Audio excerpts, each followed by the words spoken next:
بسم اللہ الرحمن الرحیم۔ رسول اللہ صلی اللہ علیہ وآلہ وسلم نے ارشاد فرمایا، اللہ کے راستے میں گزرنے والی ایک صبح یا ایک شام دنیا سے اور جو کچھ دنیا میں ہے سب سے بہتر ہے۔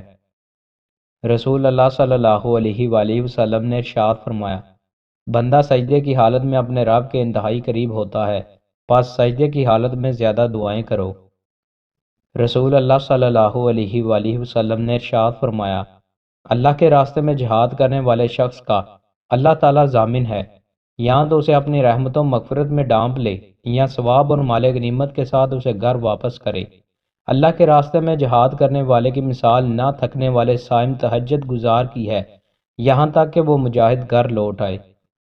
رسول اللہ صلی اللہ علیہ وآلہ وسلم نے ارشاد فرمایا، جو قوم اللہ کو یاد کرتی ہے، ذکر الہی میں رہتی ہے، اسے فرشتے گھیر لیتے ہیں اور رحمت الہی اسے ڈانپ لیتی ہے، اس پر سکینت نازل ہوتی ہے اور اللہ اس کا ذکر اپنے ہاں فرشتوں میں کرتا ہے۔ رسول اللہ صلی اللہ علیہ وآلہ وسلم نے ارشاد فرمایا، تمہارا اپنے وارثوں کو مالدار چھوڑ کر جانا انہیں غریب و محتاج چھوڑنے سے بہتر ہے کہ وہ لوگوں کے سامنے ہاتھ پھیلاتے پھرے۔ رسول اللہ صلی اللہ علیہ وآلہ وسلم نے ارشاد فرمایا، جو بھی عورت خوشبو لگا کر لوگوں کے پاس سے گزرتی ہے تاکہ وہ اس کی خوشبو سونگے اور اس کی طرف متوجہ ہوں تو وہ بدکارہ زانیہ ہے۔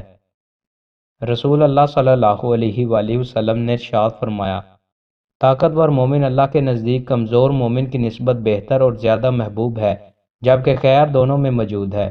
جس چیز سے تمہیں حقیقی نفع پہنچے اس میں حرص کرو اور اللہ سے مدد مانگو اور کمزور نہ پڑو، مایوس ہو کر نہ بیٹھ جاؤ۔